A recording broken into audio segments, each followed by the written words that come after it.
It was not included here. I'm sorry, the name was not. Sorry, it was just an omission, but you. Oh, yeah, we just quickly.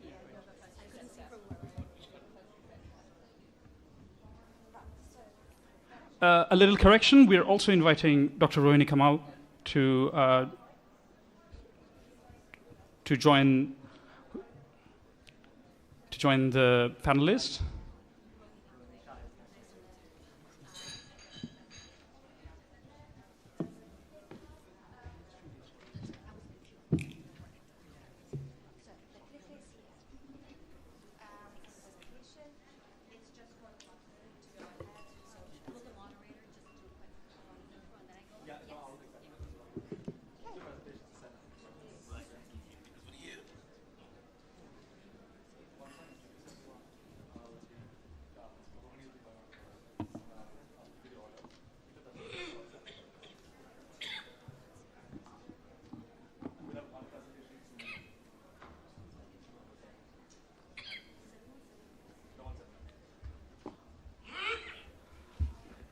If you're wondering, Amrita Kundu, assistant professor, Georgetown University, she'll be joining us online, so she'll be here virtually with us. Unfortunately, she couldn't join us in person. Hello, hello.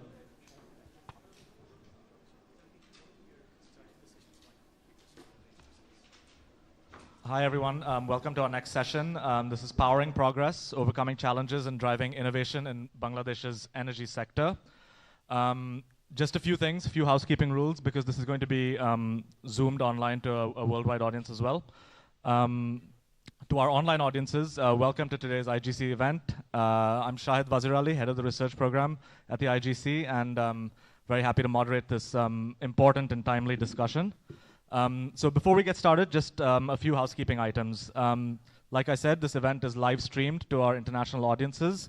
We'll also be recording today's session, and the video and audio recording will be made available on the IGC's website. We're going to have a designated time at the end of this panel discussion to answer questions from our audience in person, and then those connecting remotely as well if time permits. Those who are joining us online can type in their questions in the Q&A box on the Zoom. And my colleagues will make sure to pass them to me. I have my phone over here so I can see them. And please make sure to include your full name and organizational affiliation. There'll also be a brief survey immediately following today's event. So please take a minute to fill that out later on. Your feedback's very important to us. And also, please feel free to contribute to the conversation online by using #ResilientBangladesh. So just a bit of introduction to this session.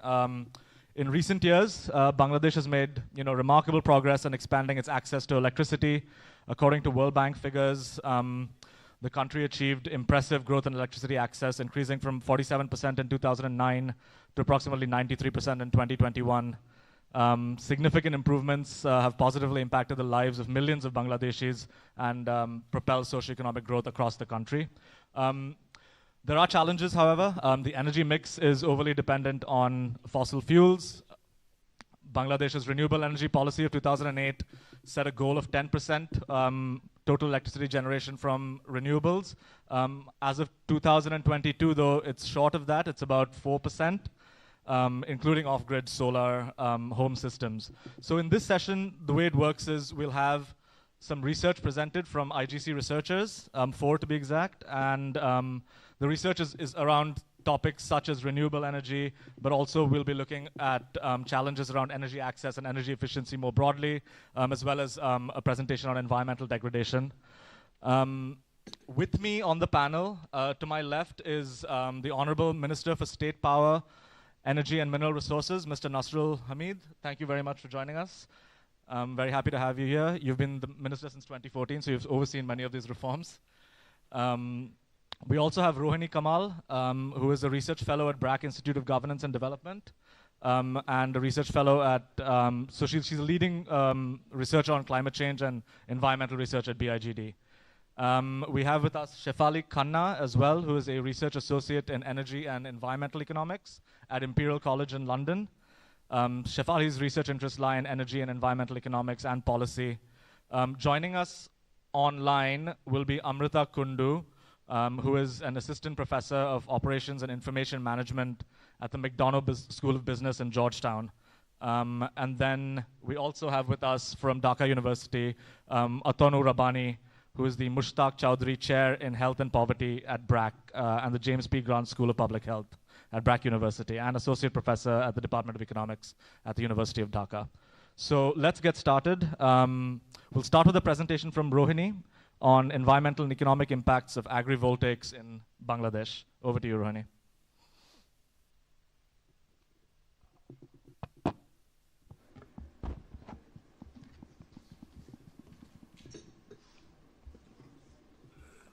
I'll just wait for the presentation to load.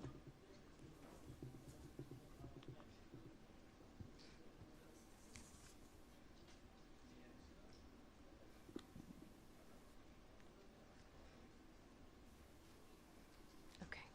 Good afternoon. Thank you all for being here. Thank you, Honorable Minister. Thank you, Chair. Without further ado, I'll start off. Today, our project looks at the impact of agrivoltaics, or combining agriculture and solar farms in Bangladesh. What sort of impacts are we looking at? We consider the direct and upstream impact on employment, land, water, and carbon emissions. Together, we're calling these environmental and economic impact. The research was motivated by Bangladesh's challenges in meeting our renewable targets. As you can see from the pie chart in figure 1, and has been mentioned by the chair, that we are producing currently a little less than 4%, whereas our target is at 10% renewable currently. Secondly, the global energy crisis combined with domestic challenges around coal and gas extraction means that we need a fast alternative to gas and coal, but one that is suited to our realities, to Bangladesh's realities and challenges. Solar remains the most viable option for renewables in Bangladesh, and rooftop solar has been a key piece of that. But with grid expansion, there is a seeming household preference for grid electricity compared to off-grid solutions. However, the challenge is that solar is more land-intensive than other alternatives. This, combined with national policies of securing arable land for agriculture purposes, compound the issue. Access to land for agriculture is important for our country, as agriculture remains a key source of household employment, while availability of agricultural land has been declining over the years, as shown in figure 2. All this brings us to the promising solution of agrivoltaics, or growing crops under the solar panels. Agrivoltaic farms in India, China, and the US have shown positive results in terms of crop yield, requiring less water input.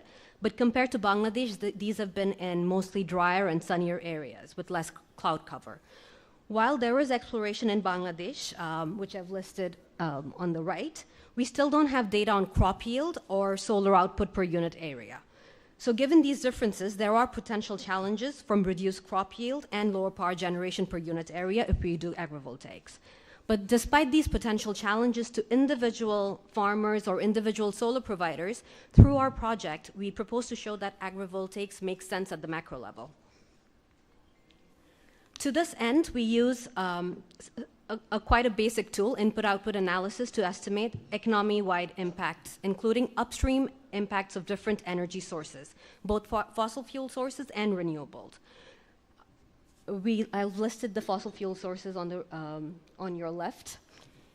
And we look at four things: employment, land, water, co-pollutants, as well as greenhouse gas emissions. For co-pollutants, we look at nitrous oxides and sulfur dioxide.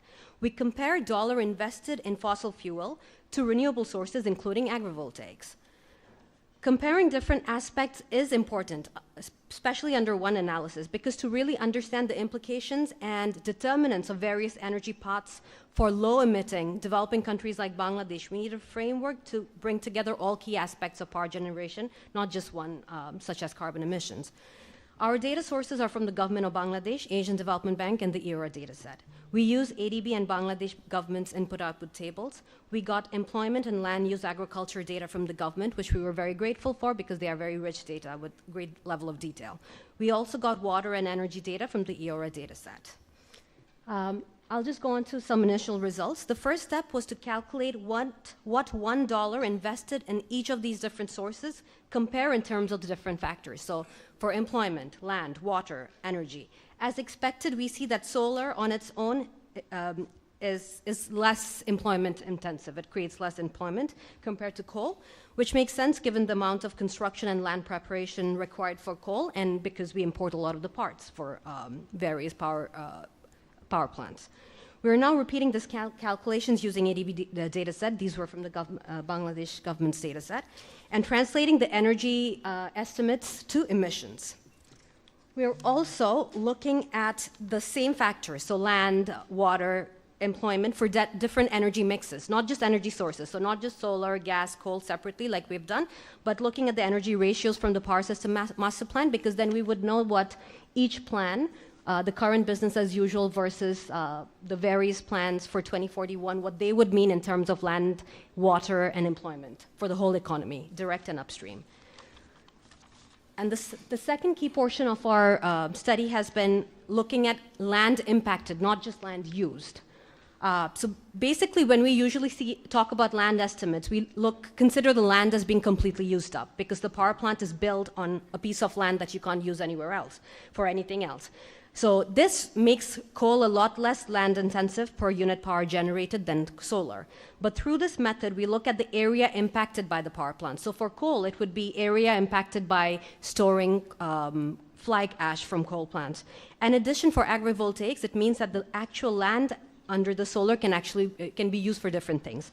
So when considered land impacted, so agrivoltaics becomes less land intensive than more conventional estimates.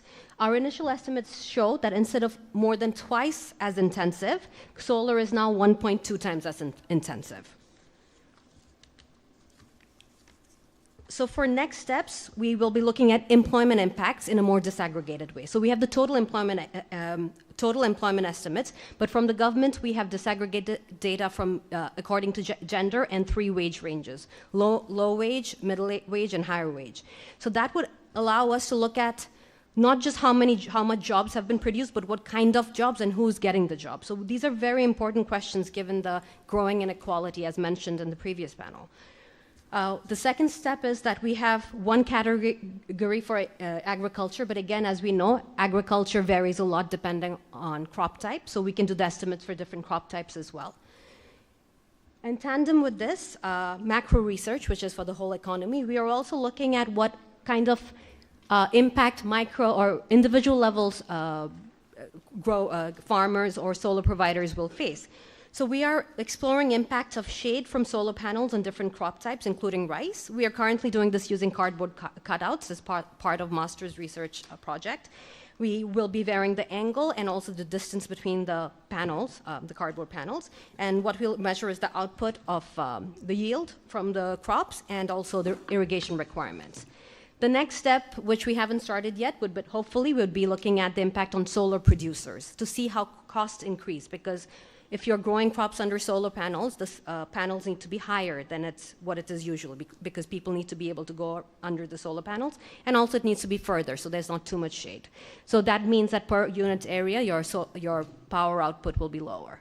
So trying to understand these impacts on individual actors, that will hopefully allow us to design a field experiment that can inform what kind of land sharing agreement and for both farmers and solar producers, and what sort of incentives, if any, are required for the uptake of agrivoltaics. So along with our macro work, we want to supplement that with some field research and field experiments for incentives. So for our country, I just want to end with this, that access to land and local employment is a key factor and a key aspect of any solution. Often when we talk about energy and power, we just focus on macro.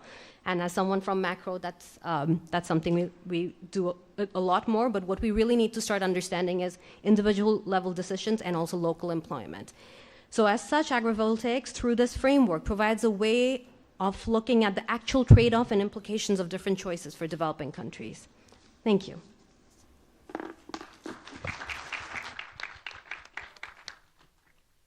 Thank you, Rohini. Really, really interesting stuff and an interesting pilot. And yeah, I would be keen to see further results.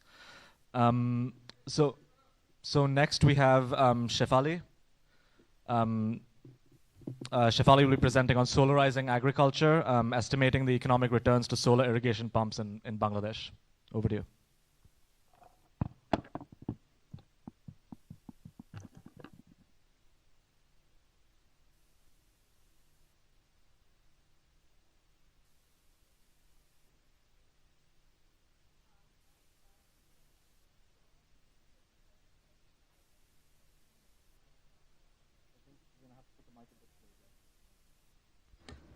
Sorry.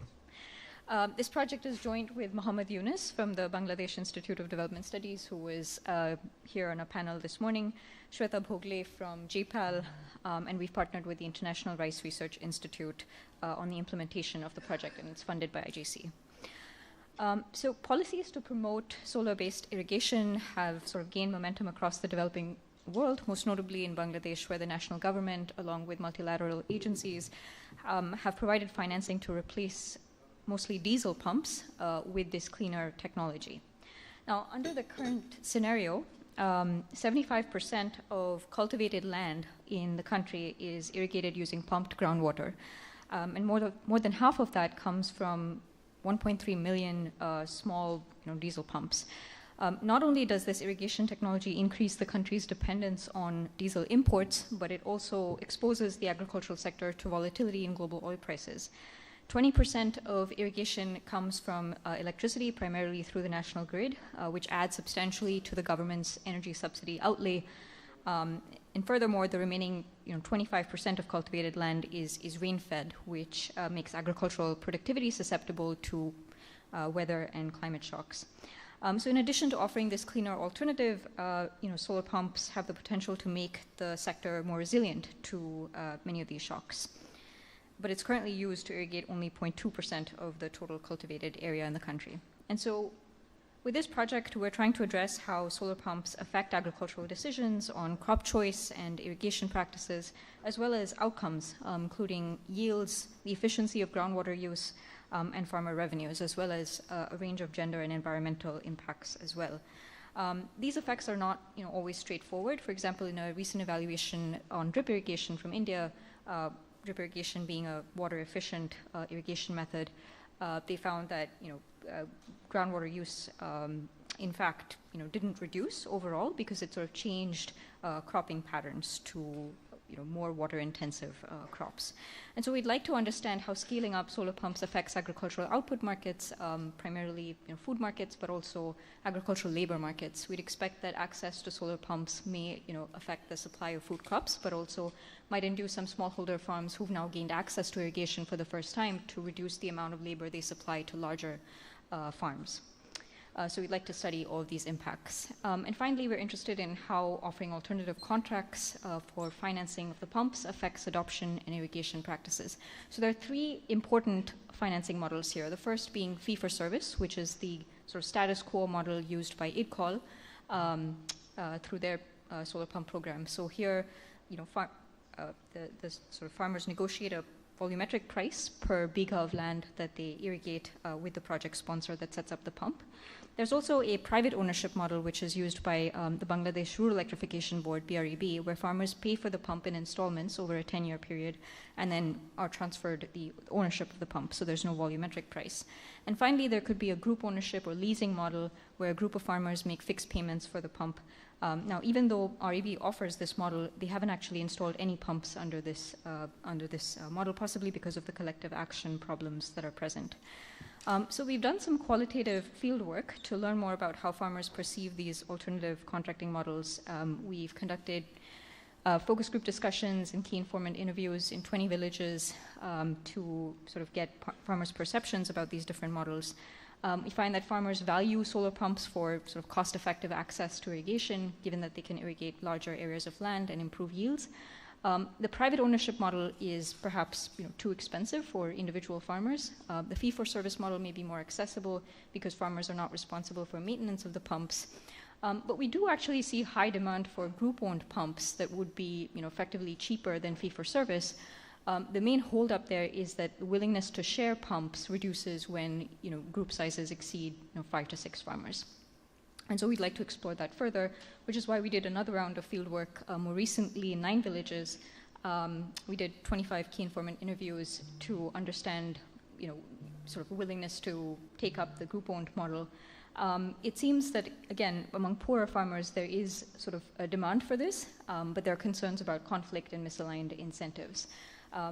It turns out that farmers also, grow similar crops as their neighbors, and at the same time, which would make this model, perhaps quite feasible. But the absence of regulation and infrastructure to monitor payments and address grievance redressal or redress grievances reduces demand for this model.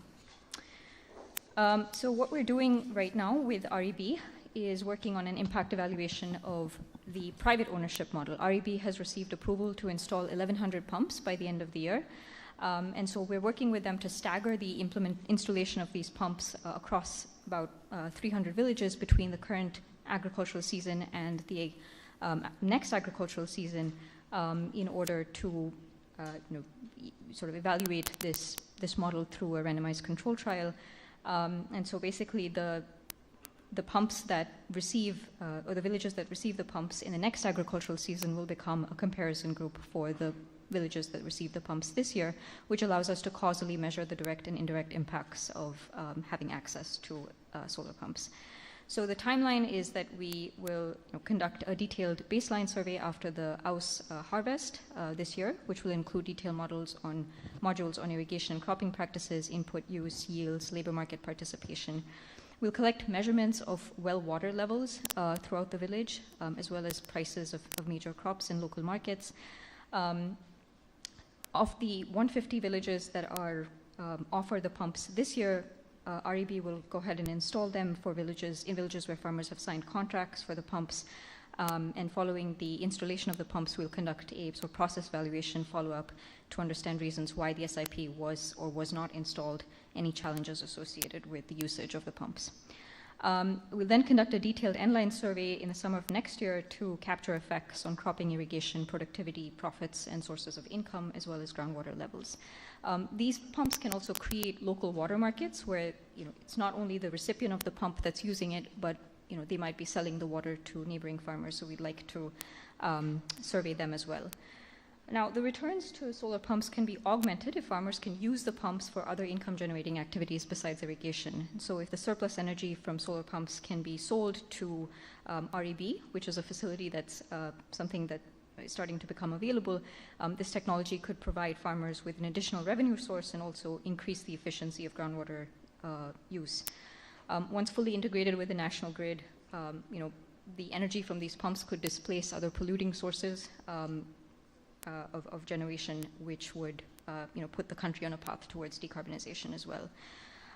So doing a sort of randomized control trial of the grid interconnections can be very costly, and so we're proposing an alternative model where if all pumps within 20 kilometers from the grid are connected first, and the others can be connected later, we can basically compare villages just above this cutoff that receive the grid interconnection and those just below the cutoff to examine how this technology affects the overall returns to using solar pumps.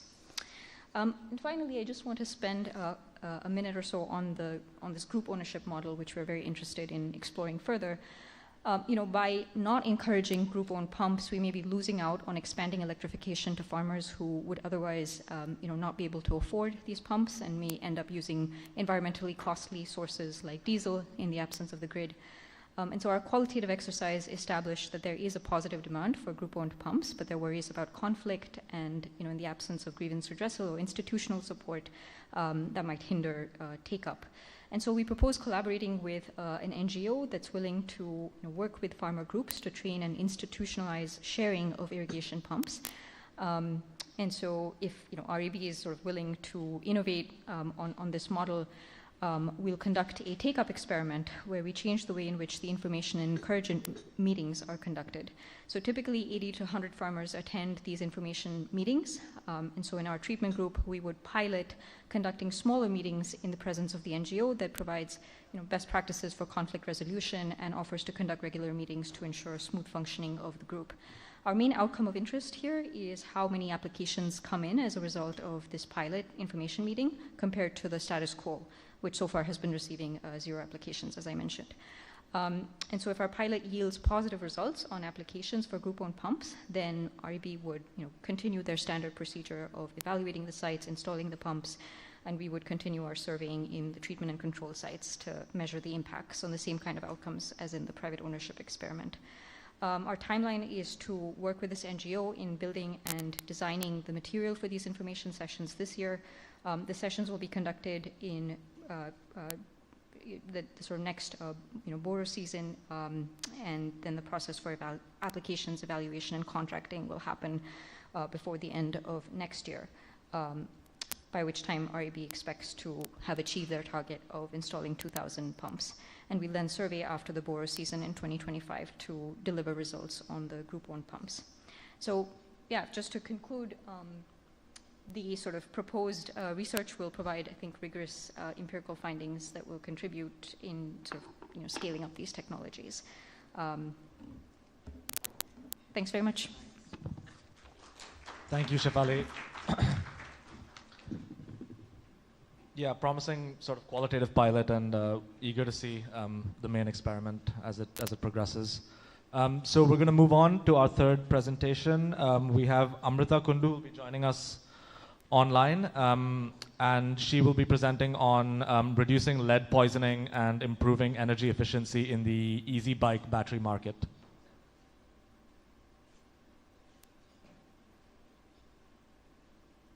There we go. Hi, Amrita.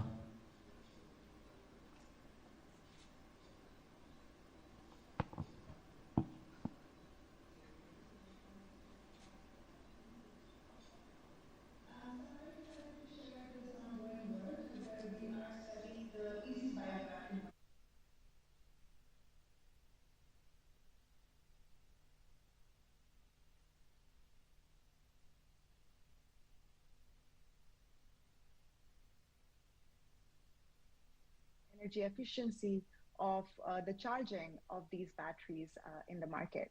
So this is part of a larger set of projects that we are working on in support, with support from the IGC, UK FCDO, UN SMEP, and Stanford University, as well as Georgetown University, where I'm based. And this is joint work with Erica Plambik from Stanford University, Chong Wong from UIUC, and Mugdho Mazhab also from Stanford University. And Mugdho is also at the event right now. I do want to take just a moment to acknowledge the great work and the team that has kind of made this work possible so far. It has involved significant amounts of time in the field trying to understand this very complex market of easy bike batteries and easy bike vehicles. So team from Arcade Foundation and Mohamada Foundation, also Savannah Lee, a master's student at Georgetown University, who's in the room. And finally, I'd like to really take this opportunity to thank the Honorable Minister for meeting with us in December and continuing to support this project. So we've seen a rise in vehicle electrification around the world, and this comes as a response to address climate change because 19% of the emissions worldwide, carbon emissions worldwide, come from ground transportation. So this vehicle electrification, we also see this pattern in South Asia, and in Bangladesh, we see this in the form of millions of these electric three-wheelers that are currently on the roads. The exact number of these vehicles is unknown because this is a fully informal sector right now. And the estimates suggest 2 to 4 million easy bikes. So these are the larger vehicles that seat about 8 people. And there are also millions of other vehicles that are smaller in size. So think about Mishoots or e-rickshaws that seat somewhere between 4 to 6 passengers. Now, each of these easy bikes run on 5 lead-acid batteries. And to just give you a sense of the size of these batteries, you can see me standing next to a set of these 5 batteries that would go into one vehicle. And these set of batteries cost about $500. And the typical life of these batteries in the market right now in Bangladesh is really short. It's between 8 and 11 months. So every year, the owners of these vehicles are having to replace the set of 5 batteries in their vehicles and pay this $500 every year. And the life of these lead acid batteries do not need to be this short. It is artificially short in this market because of market inefficiencies. These batteries can last as long as 3 years or even longer.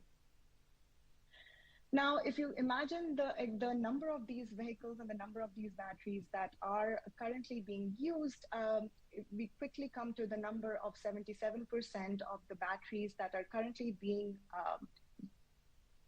generated or generating waste lead acid batteries is coming from this segment, and 17% currently comes from solar home systems. So we're talking about 180,000 metric tons of lead that needs to be recycled every year, only coming from the easy bike segment. What we have found in our research quite sadly is that 80% of this lead is being recycled informally, which means that these are just being recycled in open pit in very, very crude form, which leads to 15 to 20% lead losses to the environment, and this leads to deadly lead poisoning.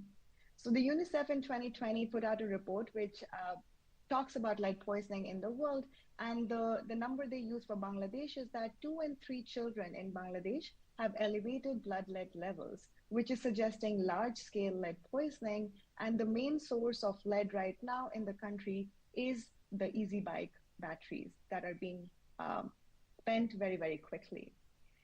And just to kind of think a bit more higher level, it is an issue with the easy bike batteries, but also if we think about renewable energy as a solution to climate change, we are dealing with this toxic waste from batteries and other parts of these solutions, especially in developing countries, where we need more focus on end-of-life management, especially for recycling of batteries. Now, tying it also with the energy consumption and energy shortages that the country is facing right now, we see that this segment has extremely high demand for electricity and also high energy losses in the system. So here you can see a picture of a garage where these vehicles are overnight parked and they are charged. The type of chargers that you see here are really old and old technology, and the connections are also really poor, and this is leading to significant amount of energy losses in the charging process. Customers currently lack knowledge of good battery maintenance and charging process, and they use these low quality chargers, which further reduces the life of these batteries. The system losses, and we're currently in the process of quantifying this more specifically, but our back of the envelope calculation suggests about 30 to 50% losses of electricity in the system, especially as the age of the battery increases. And our conservative estimates, and this is just based on the number of these easy bikes and the motor capacity in them, we estimate about 5 to 10% of electricity in Bangladesh is being used currently to charge these vehicles. And we've also found evidence of power pilferage in these EV garages. So people are not paying for the electricity that they're using to charge these batteries. And this is reducing demand for energy efficient batteries and chargers. In fact, in this market, we have found no information is being provided on the energy efficiency of the EV batteries, either by manufacturers or sellers. So we have been trying to understand this market carefully and studying this market carefully. And so this is the forward supply chain in this market, where battery manufacturers are selling their low quality batteries through dealers to battery users. And the reasons for the battery quality to be so low and the life of the batteries to be so low in this market is the lack of any product standards, which is leading to counterfeits and unbranded batteries in this market. As a result, manufacturers are not able to build reputation. They're competing on price and not on quality. So a classic lemons market is what we're seeing here. Also, customers are financially constrained and they're not willing to pay a price premium often for high quality batteries. So our first intervention that we are planning is a business model innovation, which will likely increase the demand for high quality batteries in this market, which will extend the life of these batteries. And if we increase the life of these batteries, then we will reduce the rate of recycling of the batteries and therefore reduce the associated lead emissions. Now, what we're proposing in this business model is that a battery manufacturer sells a high quality battery that is higher priced directly to the garages. So a direct sale of the high quality batteries to the users will reduce counterfeits and misinformation in the system. Now, because the battery will be higher priced, we would include a microfinance loan to support the sale of these batteries. So a loan from microfinance organization will signal quality of the battery, and it will reduce the financial constraint faced by the users. And finally, we have a maintenance training component to it, which will be provided by the microfinance organization, and they have quite a good experience doing that with solar home systems as well. And providing this maintenance training will increase the battery life and reduce the warranty costs for the manufacturers. So what we're doing right now is testing this business model in the field using a randomized control trial. And so this is a RCT that is clustered at the garage level. We'll have one control arm and two treatment arms. So the control arm would be direct marketing of the high quality batteries to the garages without any loans being provided. The treatment one will be where we will directly market the high quality batteries to the garages with the loan and maintenance training that I just spoke about. And treatment two, we will be looking at non-lead options of the batteries, such as lithium batteries, which are much more expensive, but are starting to enter the market in Bangladesh right now. So here we will have the opportunity to provide a loan model or a leasing model for the lithium batteries and an access to a digital platform, because lithium batteries can have a battery management system integrated in them. So what we will be studying is the uptake of these high quality batteries through our business model, the battery performance and life of the batteries, the electricity used, income, and compliance with maintenance practices. And we'll be doing a heterogeneous treatment effect, looking at the effect not only on the owner drivers of these vehicles, but also fleet owners or the garage owners. Now, where we are right now is we have listed about 362 garages and about 2,000 owner drivers in these who park in these garages in and around Dhaka. And we find very high credit worthiness among these customers, which makes them very able to participate in our business model. We've also developed battery maintenance training and piloted its implementation. Right now, we have public international RFP that is in circulation to select high quality battery suppliers for both lead acid as well as lithium. So if you have any recommendations for high quality battery suppliers for this segment, we'd be very happy to talk with you. Now, once we finalize our battery suppliers, we will select 300 garages and 1,200 vehicle owners that meet our inclusion criteria. We'll collect baseline data, and then we will do our cluster randomization at the garages. So randomly assign the garages to the 3 groups. And then every 6 months, we will be collecting further primary data, so midline and endline data, as well as high frequency battery and loan performance and electricity usage data from these study participants. Now, we also have another RCT, which is in the design phase right now, where we want to understand how do we increase or reduce energy consumption in these garages, especially increase the electricity payments for the electricity being used to charge the vehicles. So these interventions, we're also planning them in the garages, where we will provide treatments such as information regarding energy losses and energy costs to the vehicle owners and garage owners in this segment, and then another treatment where we will be installing smart meters and other IoT devices to track and report electricity use. We also have multiple other studies that are looking at other different solution pathways, including taxes and financial incentives to improve formal recycling of used batteries in this segment, as well as identifying incentives for manufacturers to source formally recycled high quality lead. Thank you so much for your time.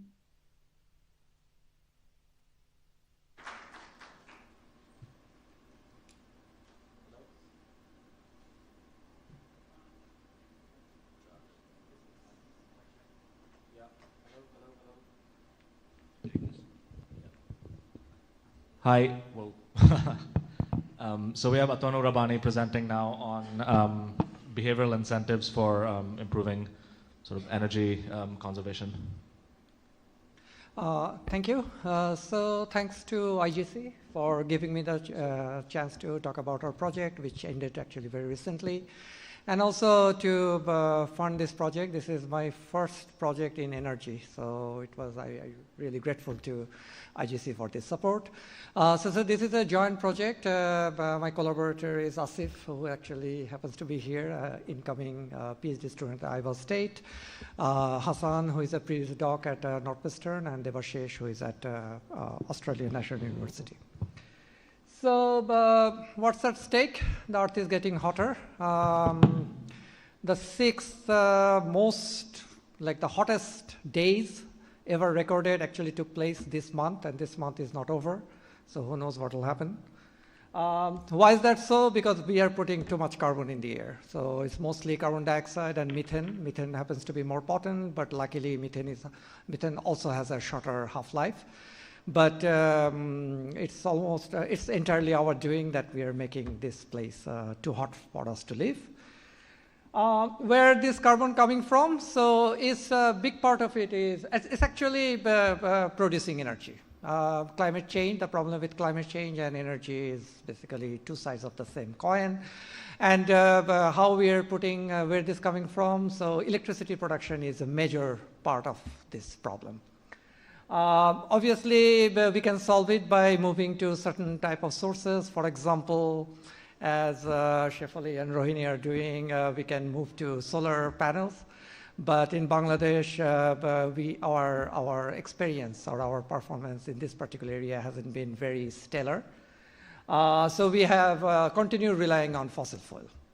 So we have taken a little bit of different route. We just went somewhat toward the heart of the problem and try to reduce energy consumption among residential customers in Dhaka. So that's why like we are engineering energy efficiency. So just a little bit of fun. So we partner with DESCO, and this is another partner that we are really grateful because they took a lot of effort to kind of provide us with the data.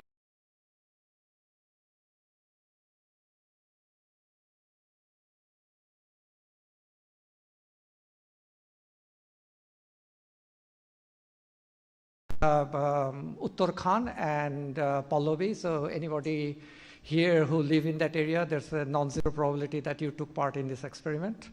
Sorry about that. So we prepared home energy report for 2,300 households. So just a little bit on the home energy report. So there is a long, pretty good track record over the last 15 years. Alcott and other folks have done a lot of work. You can ask that one way to encourage efficiency and curtail demand is to use prices, but there are many contexts, Bangladesh, including Bangladesh, where using prices are actually more difficult. If anything, our energy use is actually subsidized. So for political reason and otherwise, it's difficult to raise prices. So we had a three-arm RCT. So since we couldn't do the first best thing of playing with prices, we provided social feedback. So the idea is one way to encourage energy efficiency, to give feedback to an individual or household, how they're doing in response to in reference to their neighbors. And the idea is if I'm doing well, and if I'm told that I'm doing well, I'll continue to kind of maintain my energy efficient behavior. But if I am told that my neighbors are actually doing much better than myself, then I will probably try to kind of catch up with my neighbors. So that's kind of the idea. Social feedback, nudge, there are different variation or different name for that. And I'll show you some of those energy reports. So we had two versions. So in one version, we provided those feedback based on quantity consumed. The other part was how much money I spent compared to my neighbors. The idea is, as an individual in this kind of capitalist system, I would be more responsible or more responsive to prices or how much money my monthly bill. So this is okay, the resolution is not the best. But this is kind of the energy report. So the left one is based on quantity. So if I'm doing worse than my neighborhood, then it's colored in red, and we are also showing a thumbs down. There is also a kind of little bit more continuous ranking. So 10 is I'm doing the worst, green is I'm actually doing more energy or environment-friendly behavior. We have a similar version, and it's a kind of visual aid with bars and stuff. And but we also have the same thing, but based on money rather than quantity. A little contribution, marginal contribution, like the literature is we also have a proper kind of placebo where we provide the same similar energy report, but only my own consumption, but not my neighbor's or consumption. And each of this report will have on the back side like what you can do to reduce energy consumption. So for example, if you don't know, keeping an empty refrigerator is actually consume more energy. So even if you don't have anything in your refrigerator, keep some empty or water-filled bottles within the refrigerator. It will actually help your refrigerator to save some energy. Small tip. Okay, so this is basically the timeline. So we run this experiment over a period of 11 months. I won't get into the detail. There were a lot of problems. For example, first we provided the paper-based report. The courier didn't really did a good job. Then we went to SMS. We provided them with a link to a Brack University domain energy report where they could go. And we had collected a lot of information, whether they followed up with those or not. So the number of percentage of people who actually received those, I should have brought some paper report, very little, but most of them actually use the SMS because almost everybody uses a smartphone. So what's the result? So the quantity nudge reduced energy consumption by about 7.7 kilowatt hour per month, which amounts to about 3.4% compared to their pre-treatment average. The cost nudge, the money nudge, had a slightly larger 5.2%. So before we get excited, those two probably not statistically significant, but in point estimate it seems that slightly larger. But the main punchline of this research is even if there's an average reduction over those 11 months, it's not actually same in all the months. So there's an initial reduction, and the reduction was better or larger in the period in April and May. And just according to the data, those are the months where energy consumption are the highest. But there was a rebound effect. So once around this time when rainy season kicked in, the energy consumption was actually higher within the treatment group. So the basic idea which comes from the literature that once I have reduced my energy consumption, when I actually don't need to, I can actually ended up increasing my energy consumption compared to the people who probably didn't make any difference. So which is kind of interesting. We are still working on different heterogeneity analysis, but the main idea is people who are using a lot of energy, that's where we see the larger impact. So if I'm a larger energy consumer, I have more leeway to reduce my energy costs. So we are currently working on different ways to slice this data, and probably we'll get some richer analysis over time. So maybe in the next IGC conference, we'll have some more interesting result. But just to kind of take away, social comparison can have an impact, but unlike basic kind of behavioral findings, it's actually short-lived in this particular context.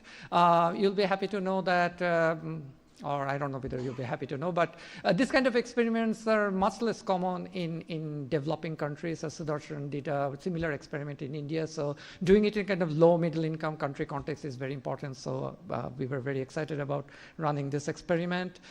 There was a rebound effect, so we need to have some sort of like a continuous nudge or reinforcement.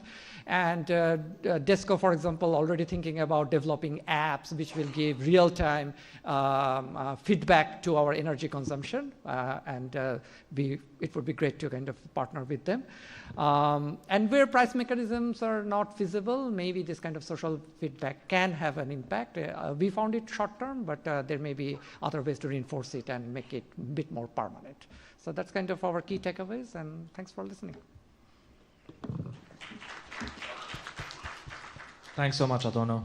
So we've heard from 4 researchers, really interesting presentations, I think all sort of tackling the same problem but from sort of different angles. With two of the researchers were talking about, you know, innovations in the renewable industry, trying to promote either agrivoltaics or solar irrigation pumps. We then heard about a project looking at the kind of downsides of renewable energy and the kind of toxic waste that it can produce. And then Atonu spoke to us about tackling the over-reliance on fossil fuels from a different angle and looking at energy efficiency and energy conservation. But ultimately, it's all sort of looking at the same problem, right? Which is Bangladesh being maybe over-reliant on fossil fuels and for a variety of reasons may want to move more towards increasing renewable energies. Of course, it's good for the climate, but then it's also very important for energy security. Now that we have the minister over here, I want to direct a couple of questions to you. One is, it's very timely that you're here and you're listening to 3 studies out of 4 that are still kind of in the process of being completed, or not, well, some are just getting off the ground. So just to get your reactions on, you know, the research questions that are being posed by these researchers, and do they resonate with the policy priorities of the government? And then we'll go to a broader question around the kind of challenges that and the sort of policy priorities that the ministry is sort of undertaking right now. So first of all, thank you IGC to invite me over here, and it's quite interesting reports what I see today. Very intensive, of course. Thank you all the panelists we have, young fellows who have done a very intensive reports in some way. And I got a lot of new ideas also from Atul. I don't know that you can't keep your fridge empty. Always have to be something else inside the fridge. So you see, let me start with the thing actually, what the policy of our government. Of course, we want to be clean. That is the main issues. But the first issues is, when I face about saying transitions from where to where. So main thing was, the government priority was, when we took over power on, first of all, in 1996, is to increase the capacity to connectivity with the electricity with the people.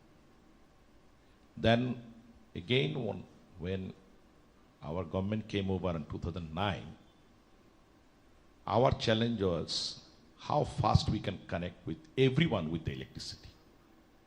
Everyone means all of the populations, all the houses.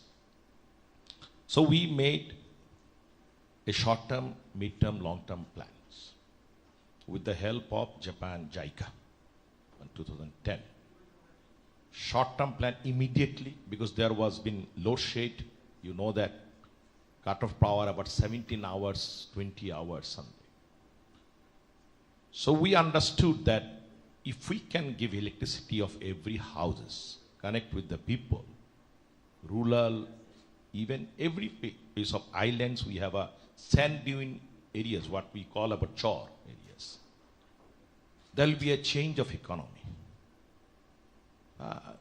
The livelihood over there, they need electricity because of somehow we want to see that when the light comes to your house, whether it's become dark, the whole lifestyle changes. People get more courageous to see in the light. So somehow there was a big political decision was there, but we don't have enough money with us. When we start the government, our reserve was less than $1 billion. Think over it. Now the reserve is about $30 billion or 32 or whatever the amount is. 2009, it was less than $1 billion, $700 million. But there were 17 hours load sheds, only 3,600 megawatt of power. So main challenge was how fast we can just leapfrog some of the time. So we brought some small power plants, engine type, fossil fuel power plants, say like fuel power plants. It's like generator, immediately, for short term, 5 years, which are called rental powers. But the investor doesn't want to come over when they see the reserve was only less than 1%. And they could not understand whether we are capable to pay them back if they produce power. So we approached to World Bank, the development partners. They came up a idea of what is happening in other part of the world. It's one thing is that they came up with a power purchase agreement that was drafted by and helped by World Bank. Then they came up with how to make a business deal happen to safeguard the investment they want to make. It's called capacity charges.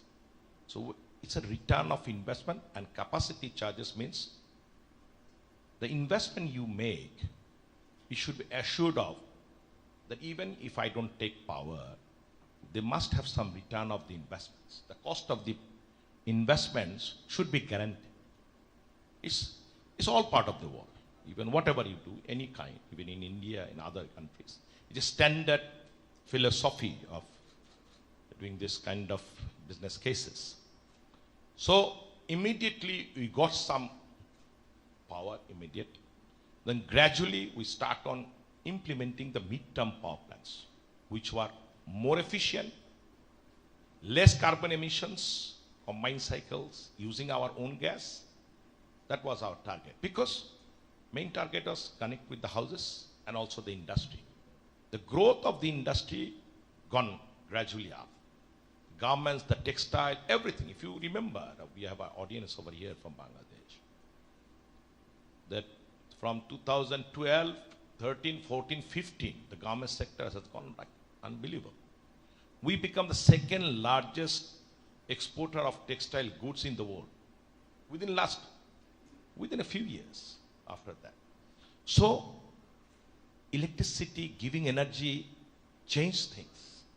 So that is main issues. Then the long-term power plant, the base load. What happened, I tell everyone that the transitions, the development world need to transit from the one power to other sources of power. But we are not in that way already, because you understand that we are just now growing on, just giving the base load to the people.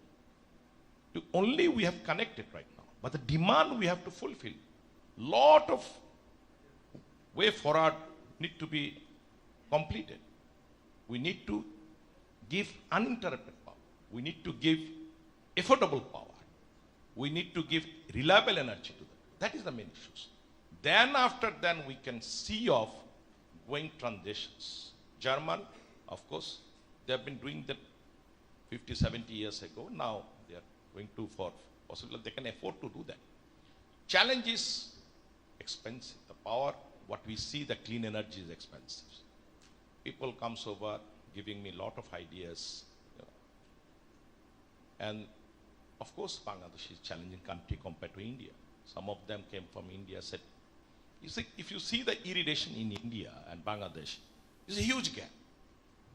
Huge. They have got a huge desert, thousands of acres of land empty, nothing to do. We have not a single inch of land where we don't produce anything. It's all our agricultural land. Very difficult to find out non-agricultural. And I see the reports you have came over, Shefali, no? Yeah. So you have already made a good reports, what I understand. You took data, what the challenges is there. You have checked with the BRB. That's good actually, good. And the thing is that the main issue I want to comment in your area, we found out that the farmers do not have the capacity to maintain this solar panels. They're farmers. There is no technical people there. This is the big challenges. So who will do the maintenance?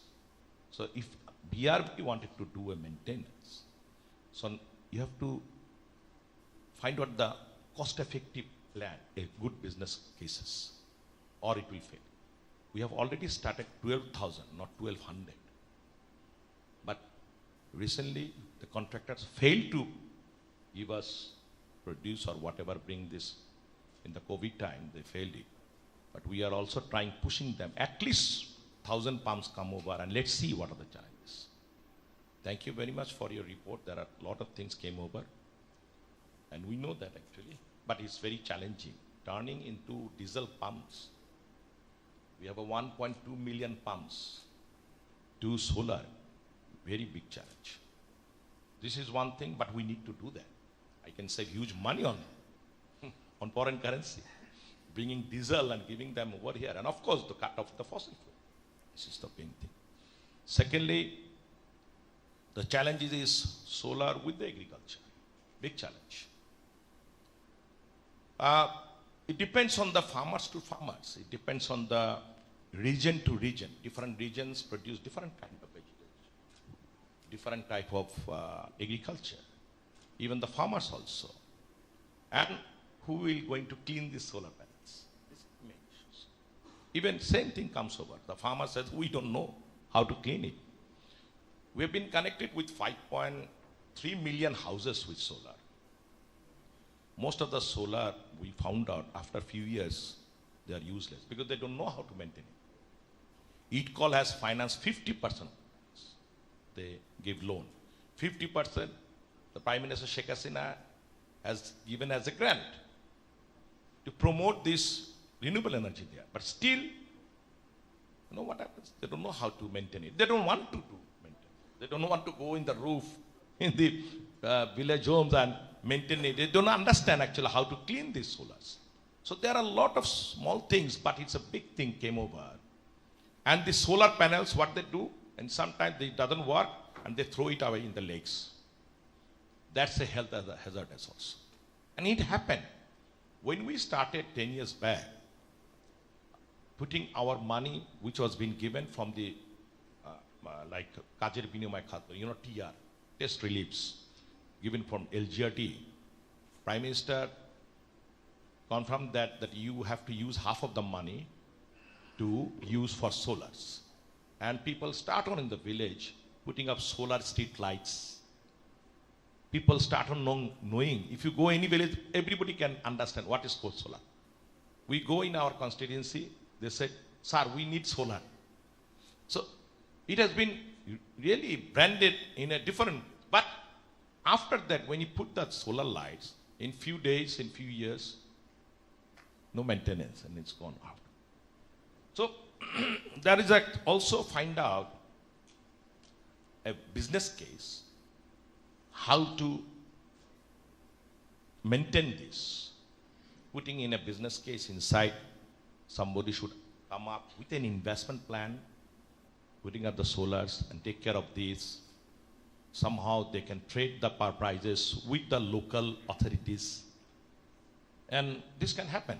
They've got example in India. I have seen it on other countries also. So EV vehicles. I'm taking a little bit of time. You don't mind. It's okay. I see a lot of young audience here. Of course. EV vehicles. Very big challenges. You see, some institution came to me. They said, you have to make some laws so that there cannot be any EV vehicle in the street. I said, why? But it's not, safe enough for in the street. It's not properly designed in the street. I forget design. I want to see EV vehicle runs in the street because it's more efficient than the fuel. You see, if we start on using electric vehicles, the efficiency level is 80%. Fuel is only 22% to 25%. My target is save money on that. But the main thing is that what one of the panelists has mentioned is lead batteries, how to manage them. This is a health hazard and one is growing bigger and bigger. 4 million EV vehicles are there in the country, maybe more. And it's growing over there. But who will bring these lithium batteries? It's a big investment. I approached to development partners, ADB, to find out and give investments to the private sector, promote the private sectors first time and make lithium batteries. And some way you have to give them, to use them, start on using the lithium batteries. But nobody came. This is a big thing actually. We'll be the first to bring lithium batteries. Lead batteries take out from market is big challenges. It's very, very poisonous thing what we are handling with, and it will be a big trouble in the futures. So somehow we have to find out a way how to take care of it and make up a business case. If there is a no business case, it will not work. We have already from our ministry is responsible to promote this EV vehicle. We already adopted this EV vehicle policy. It's online. You can go. I told the registration authority, the roads and highways, give registration as much as you can to the EV vehicles. It means car, three-wheeler, whatever it is. And it should be cost effective. This is one thing. It's a development country. It's a Bangladesh. First challenge is affordable things. How it should be affordable to everyone. And thank you, of course, Rabbani, no? Yeah. Good report about household electricities, energy efficiency. We never thought of taking care of ourselves, the energy side. We thought, let it be, the light be on. Doesn't matter. Somebody will come over and shut it off. You see, you remember, if you go in the social media, you will hear that my Prime Minister herself, Rishika Singh, also mentioned that when I go out of my office, I shut off my switches. So why she has told it in the public meetings or any seminars? Encouraging people to memorize things that we need to be more cautious about using energy, to save energy. SHEDA has done some of the research, our organizations.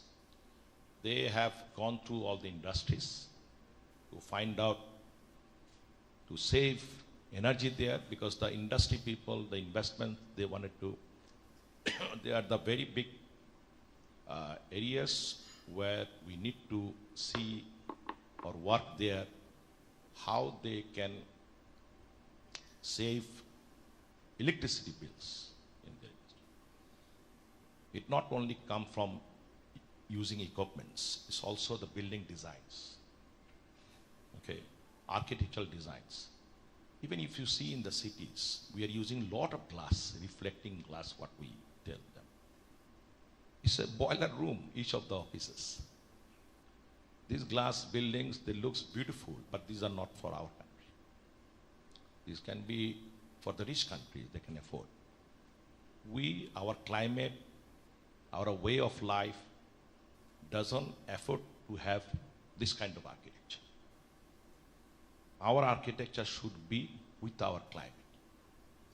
So that will, you see, hundreds of years, if you see these Pure Ghar, you know that thatched houses, very scientifically has been done. Because if you see the thatched houses, why it has been done? Because they wanted to see that they get more shade in the windows. You see, most of the villages, they had a uthan, you know, but inside, surrounding their lot of houses. Mostly in the evening time, the family used to sit there. This came from their using behaviors for a long time, experiment by themselves. Because you keep a uthan inside, you get, and there are trees around in the houses. Every house in the villages, you see there are some trees to bring shades. And the houses were mostly are angle-wise, so that the hot water goes up, hot air, and you get the cool air. And the windows are mostly south-facing, houses are south-facing. They used to use the Vastu Kola, or in Chinese called Feng Shui, whatever. So, what I'm trying to tell also, there are a lot of things to be added in this energy saving. Is not only electricity, what appliances, what you use, of course, this is the number one. So SHEDA has come up with an idea of bringing, starting the products, appliances, energy efficient products. And I'm pushing them to Commerce Ministry, whatever we import, should be star level. 3-star, more efficient. 2-star, less efficient, whatever. Even the car we bring, we should understand. Even the machine, equipments for the factories, they should understand. It's not only the amount you're spending that, okay, it's cheaper, we bring it, but whether it's energy efficient or not, we have to find it out. Lot of industries came over to me to use the rooftop. This is the best thing what we have done in Sherda, that we have introduced net metering system to save electricity. And lot of poultry farms, the garments factories, they came over and they've started using. You see, Korean EPZ, they have set up the 30 megawatt of solar power in their rooftop, and this is the largest in Asia. Walton, you know the name Walton of Industries, they're gradually making their factories more greener. They have already started using the roof with the solar and using this as a net meter, saving bills. Even all the houses. I try and tell everyone, even you can go to your house, talk to your parents that we want to put up a solar panel and connect with the grid using the net metering. If you need that, the consultancy, free consultancy will be given from the Sreda. Go online, talk to the Sreda people. They will give you the, free, service. But these are the few things we want to promote much. Appliances, one thing. Net metering. As fast as you go putting up net metering, the bill will be less than 20%, I'm telling you. You can save a lot of energy. So this country has to have good planning for energy savings. This is what we are trying to do. We have put 10% of our total generation will come from renewable energy. Now we say that within 2041, the 40% of generation will come from clean energy. Our Prime Minister has committed in the Paris Accord, also in COP26. I was present there and I gave a lecture there also. And we are promised on that on 2041, gradually. The 40% of generation will come from clean energy. So what is the difference between renewable and clean energy? Renewable is challenging in Bangladesh. 60% of our land is our wetlands in Bangladesh. We have 700 rivers going around and there. Highly dense populated country in the world. Keeping in mind, you cannot compare with any country in the world. Very less. So it's growing on, the population is growing. So clean energy means nuclear. Clean energy means the technology, combined cycle power plant, what we are using in the gas, giving is more efficient, but less carbon emission. Clean energy also, we have put up coal power, very less, 3 to 4 power plants. We have cut down. Let me tell you one thing. Last 2 years back, we have taken a decision and cut down 12 coal power plants. I'm talking about $10 billion we have cut off from our plan, not to use coal. But the coal, what we have doing right now, what we are producing, already started in Rampal, in Paira, in Matarbari, in Moeshkalis. These are all clean coal technology. That is called ultra supercritical plant. What? This will control the SOx and NOx, the sulfur dioxide, nitrogens. Then where we got this idea? We got it from Japan. In Yokohama, if you go in the city, they are using this clean coal energy. You see, Bangladesh carbon emission is less than 1%. So the thing is that we are not responsible. The developing world is responsible. If you go to America, it's 70%. So still, we want to keep our country clean. So keeping on mind, we have to plan on that. And you have already shown about your interest on that, the reports on that. And that will, of course, help us to do that. And in further report, we need more details, We need the cases to put on, like EV vehicle. Okay, we need a good business cases where the people can take it for futures. So these are the things we can be partnered with. with our ministries. We have a few departments called Energy Research Councils. We promote different researches from our ministries. And of course, we have a department called Power Cell, where we do all these innovation type of ideas and we promote them. That's all. Thank you. Thanks very much. Yeah, really summed up the sort of challenges around transitioning to clean energy for Bangladesh, the challenges around renewables as well. I just want to give an opportunity to the panelists to maybe react to what the minister has said quickly, get your own quick views and summary on what you think the challenges are around transitioning from fossil fuels to other forms of energy in Bangladesh, and then we'll open up to questions in the audience and perhaps online as well. Why don't we start with Thank you so much. Thank you, Minister, for mentioning net metering. I think one of the problems with maintaining rooftop solar, perhaps we were thinking of doing a research that people would maintain rooftop solar better if they could sell electricity back to the grid, because there's an incentive then for maintaining it, because they'll be able to make money off of it.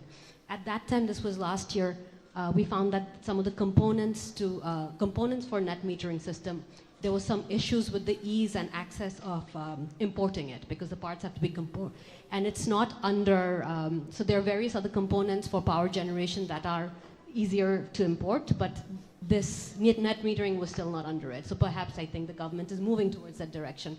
So once it's easier to import those parts, I think it will be interesting to run an experiment to see how net metering increases maintenance of rooftop solars.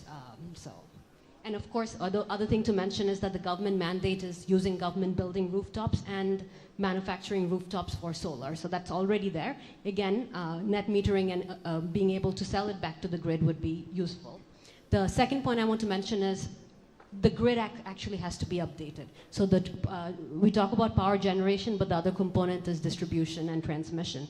So a smarter distribution and transmission system will be able to deal with switching between coal and gas and solar, looking at the peak demands, and ensuring that manufacturing in factories doesn't have interruptions. Right now, they're having to rely on quick power rental because you need, instant. Even 1 second delay in, say, something like Coke bottling plant, it's a loss. So making sure that the whole transmission system responds that fast is, I think, the other huge portion that none of us touched upon, but I just want to mention. Thank you.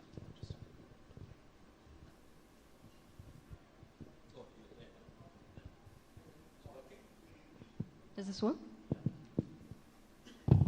Thank you so much for all of your comments. I really appreciate the point about thinking about business models that cater to sort of the maintenance of solar irrigation pumps, which is absolutely crucial. I wanted to actually talk a little bit about the point you mentioned about inefficient billing and billing-related distortions. I think this is actually a huge issue for even the clean energy transition, is that we have very inefficient ways of pricing power, particularly on the retail side. So pricing is typically fixed, it doesn't vary over time, and then we have discriminatory tariffs across different types of customers. So agricultural power is much more subsidized than power going to industry, for example. That could create incentives to over-extract groundwater because you're paying a lower marginal cost. But I think as we're moving into this era of an increasing share of renewable energy on the grid, which is highly intermittent, we need to understand how much of that intermittency can be absorbed by the demand side. And one of the ways to do that is through dynamic pricing and demand side management programs. And I think it's really important to think about, how flexible energy demand can be, what incentives we need to provide consumers to be more flexible in order to sort of leverage the potential of the demand side in facilitating the transition. So those are the main points I wanted to mention. Yeah, thank you. So I'll restrict myself to the type of research that I've done in this area, and as I said, this is a bit new for me. So the first point I was planning to make, Shefali actually very well articulated that the pricing is something that we haven't really been tried. So and that is something that we can play around, and there may be a more optimal pricing scheme that can help us to get to where we want to see ourselves. Part of it is based on the literature, and what we have done a bit is awareness. And so we had the pleasure of working with DESCO and also DPDC. And they already had quite a few interesting schemes. For example, they actually already developed an app which will allow the consumer to track their energy consumption. And along with the type of dynamic pricing that Shefali was alluding to, I think we can encourage the consumer to have a much better, efficient, and optimal behavior that can also contribute to kind of the macro energy behavior, energy consumption. That has many implications, not only the environment side, but also kind of we are also relying on like importing fossil fuels, so that can help the country a lot. The second point, and I really appreciate Honorable State Minister mentioning that, is there other ways we can actually promote better energy behavior. So one is actually this design. Just to kind of taking 30 seconds, we did an experiment where we basically use reflective paint on a metal roof of the low-income houses in Coral slum. And that also helped reducing temperature during the hottest time of the day, between 11 and 1 o'clock, by about 3 degrees Celsius. It may not sound a lot, but that can make a considerable difference when we are talking about 34 degree to 31 degree. So, I was actually more encouraged that Honorable State Minister mentioned that. And so there are a lot of research that can be done, not only demand side, behavioral side, but also on the technology side. And hopefully, collectively, we will be able to continue that with the support from the government and other stakeholders in this area. So thank you so much. Thanks, everyone. Let's open it up to questions from the audience. And I already see quite a few hands there. So if we can just have mics go to that section. Yeah. So I'm Rafiul Karim. I'm representing Youth Policy Forum. So my question will be to Honorable State Minister Nazrul Hamid Sir. So recently I got to learn about a project where almost 10,000 megawatt of electricity will be produced from renewable sources. So what are the challenges do you think that lie ahead in case of substantiating this project?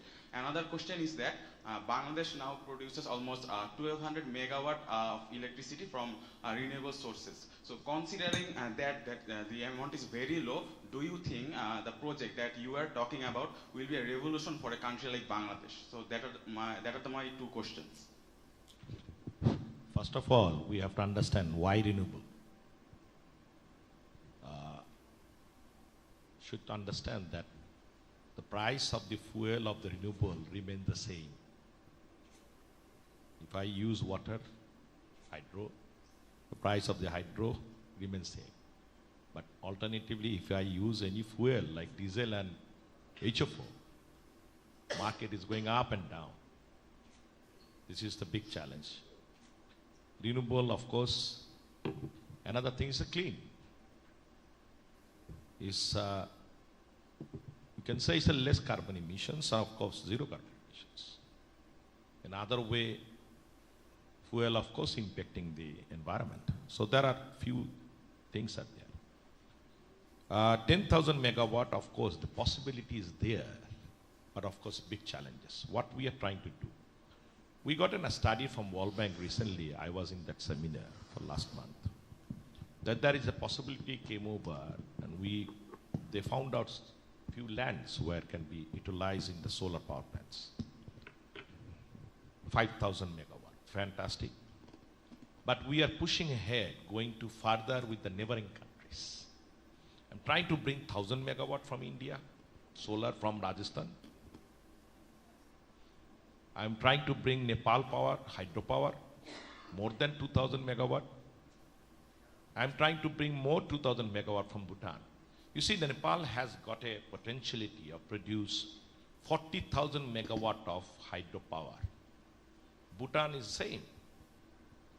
So what the Prime Minister Sheikh Hasina has done after 2009 and 10, she made a proposal in the SAARC meetings with all the countries in the SAARC meetings that we need an interconnectivity grid lines like Europe has got. So that was the turning point, and we start on trying to bring our neighboring country, our good friend India, on board. You know that we are already buying in 1000 megawatt or 1160 megawatt from India. The problem is India has got a DC line, we have an AC line. So if we want to bring power, more power to DC line to AC line, we have to do a HVDC in the middle. It costs us 300 to 400 million. We have got 2 HVDC in Bharamara, in the western side of our country. We have done that. But gradually, if you want to increase that capacity, it takes big investment. That's not will be viable. So we are bringing up a new direct line from Nepal to Bangladesh. So that took a long time to make our neighboring country to understand, to be in the boat.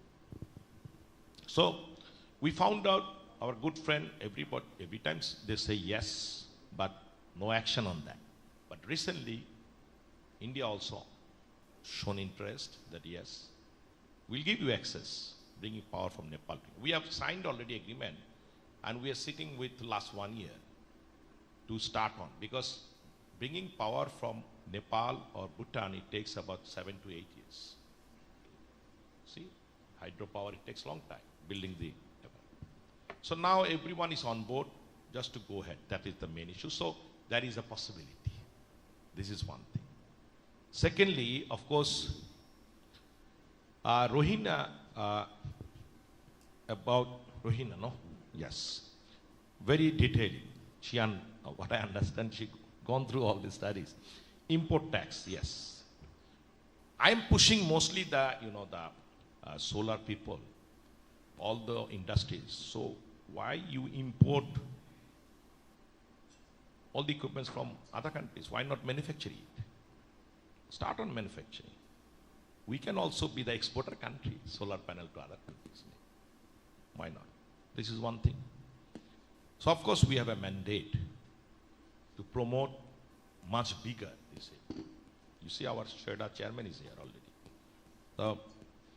So they are taking a lot of projects with GIZ and other areas. Grid, of course, this is a big challenge. She mentioned it, let me tell you. We have taken a project with the USTDA finance. It's called Smart Grid System. We have to be smart in the grid systems. We cannot afford to do that, the power cutoff now. I told you the 3 things my target is now in the future. We have already covered connectivity. Power plants are ready to give you power, only that there is a problem in the grid sometimes. 1 hour, power is not there. 20 minutes, but there is not there. That means the grid connectivity need to be smart enough to give a reliable, uninterrupted power. So we are doing a very big studies, and within next 2 years, we will be able to come up with a project, because there are renewable energy will come over. And the renewable energy is not it's a duck neck type, it's a variable electricity.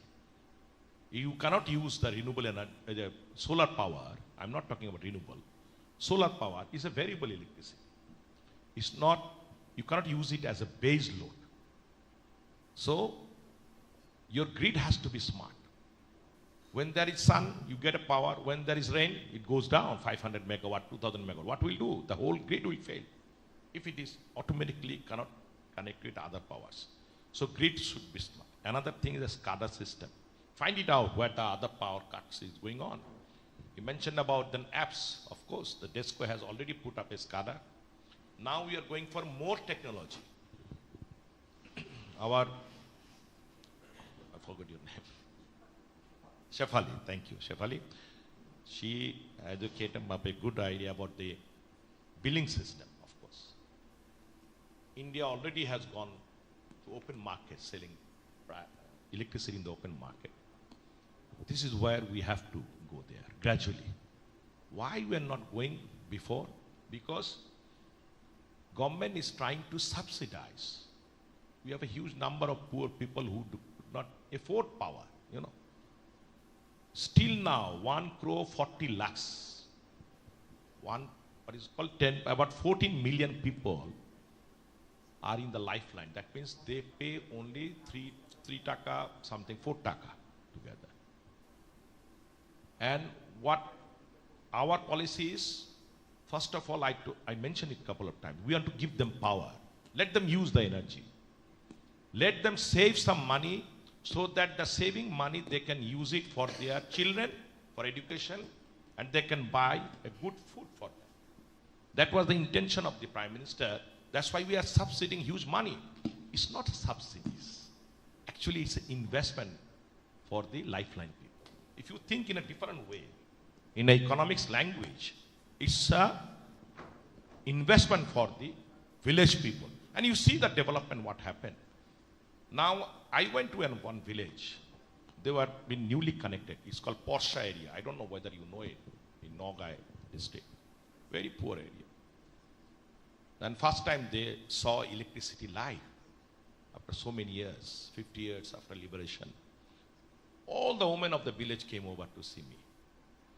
The minister, now the food minister, his constituency was there. So I found out where the men are there.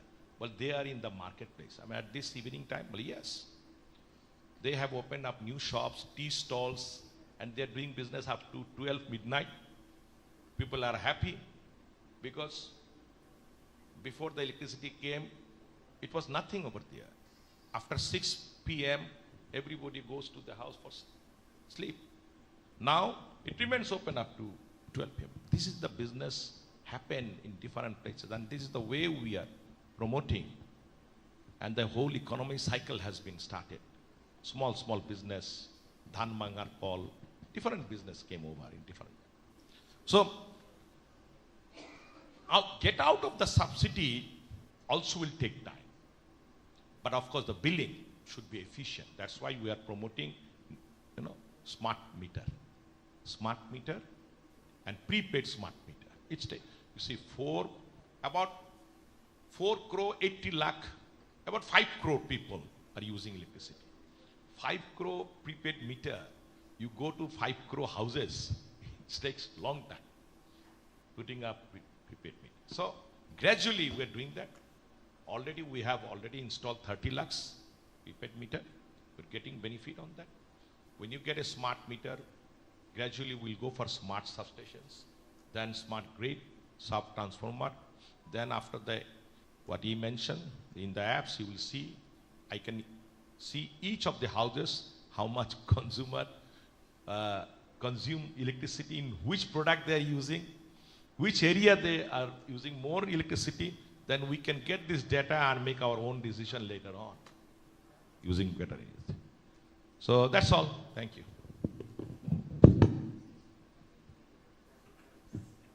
In the center of the room. Hi, my question is to the Honorable Minister. My name is Savannah Lee. I'm a grad student from Georgetown University in DC. I work for Professor Amrita Kundo, who just presented the project on lead-acid battery in easy bike market. My question is, so the business model is we're trying to reduce the lead poisoning and energy losses through working with manufacturers to produce higher quality batteries and microfinance to provide loans, and as well as the training to the customers. My question is, if the RCT goes well and it's proven that the business model works, do you think the government would interested in taking initiative to promote the business model and potentially even reform the policy in this and regulated sector? Thank you. Of course, why not?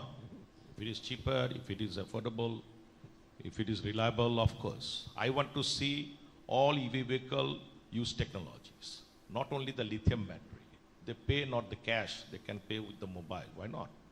And I want to go on that. As fast as we go, we save money on that. Thank you. If you see the model in Philippines, the ADB financed the private sector to set up lithium batteries there.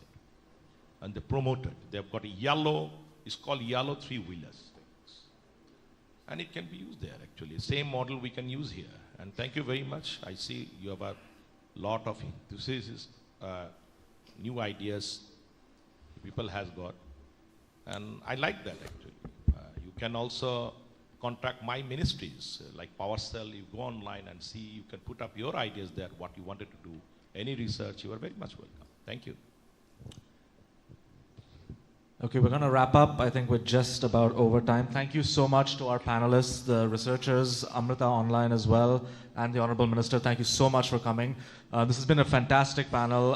Really, really interesting exchange of ideas between the research and the policy community. And what I'm getting is that you at least found it useful to talk to researchers and listen to their ideas. And of course, I think they got a lot of really, really good feedback from you about their research projects, which I think will help them in the future. So thanks, everyone. And I think we're wrapping up the day now. I'll pass over to Aman. Thank you, everyone, again. And thank you to the Honorable State Minister of Energy and Power, Nosrul Hamid sir, and Shahid, Athanur Rabbani, Professor Rohini, and also Shefali and Amrita Kundu. With this, we will have to bring all the public events to an end for today. And hopefully, we will meet you tomorrow as well. We have another session starting from 12. So we are expecting to see the same crowd. So yeah, it's a good evening, and see you tomorrow. Thank you, everyone.